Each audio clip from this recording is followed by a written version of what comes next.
చట్టసభల్లో 33% పెరగనున్న మహిళల ప్రాధాన్యం, నారీమణులకు కేంద్రం గుడ్ న్యూస్. మోడీ ప్రభుత్వం వేగంగా అడుగులు, జనగణన పూర్తి కాగానే బిల్లు ప్రతిపాదన. 33% రిజర్వేషన్ బిల్లుకు అడుగులు. నారీ శక్తి వందన్ అధినియం పేరు ఖరారు. వచ్చే లోక్సభ ఎన్నికల నాటికి అమలునకు కసరత్తు అంట.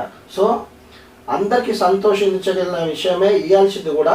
చట్టసభల్లో 33% మహిళలకు ప్రాతినిధ్యం ఇవ్వడానికి కేంద్ర ప్రభుత్వం కసరత్తు చేస్తుందంట.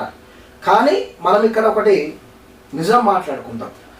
ఇప్పుడు ఏదైతే ప్రజెంట్ రిజర్వేషన్లో ఉన్న మహిళలు సర్పంచ్ నుంచి మొదలు పెట్టుకొని కార్పొరేటర్లు కానీ, ఎమ్మెల్యేలు కానీ, మంత్రులు కానీ, ఎవరన్నా కానీ మహిళలు పేరుకేమో పదవులు మహిళలయ్యి పెత్తనం మొత్తము ఆ మహిళల భర్తలే చేస్తున్నారు.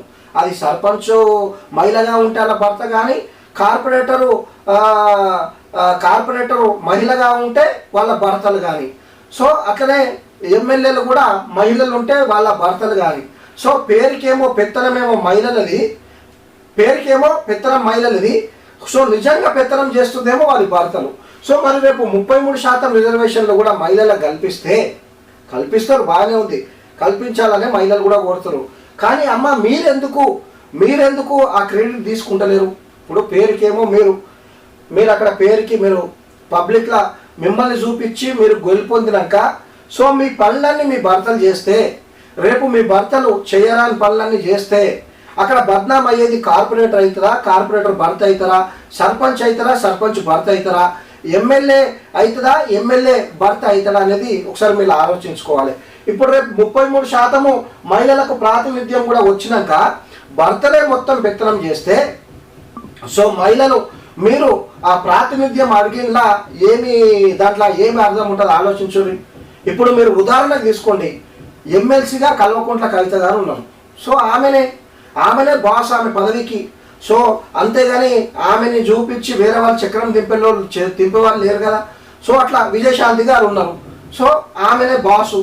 మీరు అట్లా ఉండాలి మహిళలు. కానీ సో మీరు ఖాళీ ఫైళ్ళ మీద సైన్లు పెట్టని మీరుండి మీ భర్తలు మొత్తము మీ పదవి తీసుకొని పెత్తనం చేస్తే సో దానికి అర్థం పరమార్థం ఏముంటుంది అనేది మహిళలు మీరే ఆలోచించాలి. ఎన్డీఏ ప్రభుత్వం మహిళలకు పెద్దపీట వేస్తుంది. 11 ఏళ్ల పాలన పూర్తి చేసుకున్న సందర్భంగా నారీ మనులకు కేంద్రం మరో శుభవార్త చెప్పింది.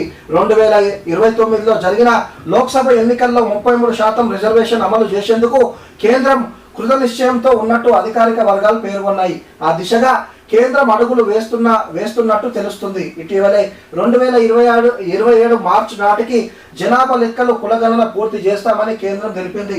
ఇక కేంద్ర హోంమంత్రి అమిత్ షా కూడా డీలిమిటేషన్ చేయబోతున్నట్టు ప్రకటించారు. వీటన్నిటినీ చాలా వేగంగా పూర్తి చేయాలని మోడీ ప్రభుత్వం ఆలోచిస్తుందట. Okay, next.